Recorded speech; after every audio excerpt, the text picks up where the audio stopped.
So in this video, we're looking at the various incentives and opportunities for an investor or a business to invest in and expand into Eswatini or Swaziland. The reason we're doing this is to raise awareness of the opportunities to invest and help raise the profile of these African countries. We develop high-end boutique hotel resorts as well as turning around and investing in distressed businesses. So what I'm sharing in this video are some of the things that we're interested in ourselves for us to make the decision of whether to take on a project or look at a particular country. So I'm recording this video in 2023, so some of what I'll talk about in this video might have changed when you actually watch it, depending on when you watch it. All of the information I'm sharing in this video comes from what we've gathered from various sources, but if you're interested in digging deeper, I'd encourage you to reach out to the Government Investment Agency, which in this case is Eswatini Investment Promotion Authority. Obviously, if you're an investor looking to invest into a hotel-related project, or you're a hotel group looking to expand into another country, then I'm happy to have a conversation and see if I can help you get what you're looking for.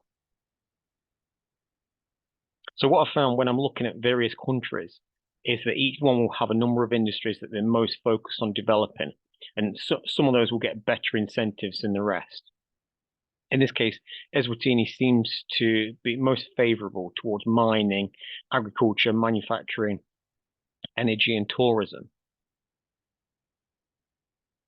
Something else which I think is probably one of the more important things in deciding whether to invest in a country is whether they speak the same language as you or not. You've got to be able to communicate with people.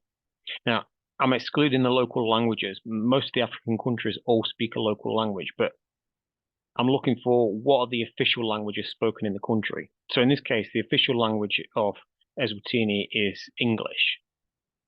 The business climate rating determines how easy it is or how risky it is for a business to operate in the country. And the scale runs from A1 being the best through to E, which is the worst. In this case, we weren't able to find any data available for this country. Now, most of the incentives available for any of the African countries are based on reduction in taxes. So if you're outside of the special economic zone and you're a mining, tourism, manufacturing, or what they call international services business, the corporation tax rate is 10% for the first 10 years. If you're inside that special economic zone, your corporation tax rate will be 0 for the first 20 years and then 5% after that. In addition to that, they offer various capital allowances similar to what you get in Western countries. If you're investing into a country, you probably want to know whether you can get there. So you can fly into the country flying from Johannesburg in South Africa, and it takes 55 minutes. The population of Eswatini is around 1.2 million people.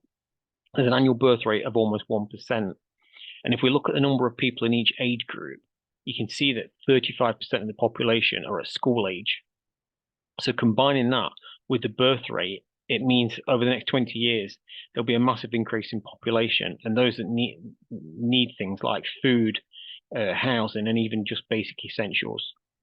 But they'll also need things like holidays, perhaps cars. This is like the baby boomer generation of the Western countries. This also means there'll be a strong supply of people to step into these roles of delivering what people need. If you compare that to Western countries, where companies just can't find enough staff to deliver what the customers need, I think this provides a much better option for anyone considering whether to invest in a Western country versus investing in a developing country like this. Plus, there's a benefit of you getting in at the start of the country growth, whereas in the Western countries, you're at the end of that cycle. Most of the Western countries have a major problem in the next 10 years because the birth rate is less than 0.5% in most countries. And there are more people dying than there are being born. There's a strong chance that unless something changes drastically in the next 10 years, the Western population will die out by 2050. That's it for this video. Thanks for watching. If you've not seen my other videos, I've recorded over 400 videos on various topics relating to business, travel, and other interests. So if you're interested in any of them, then check them out.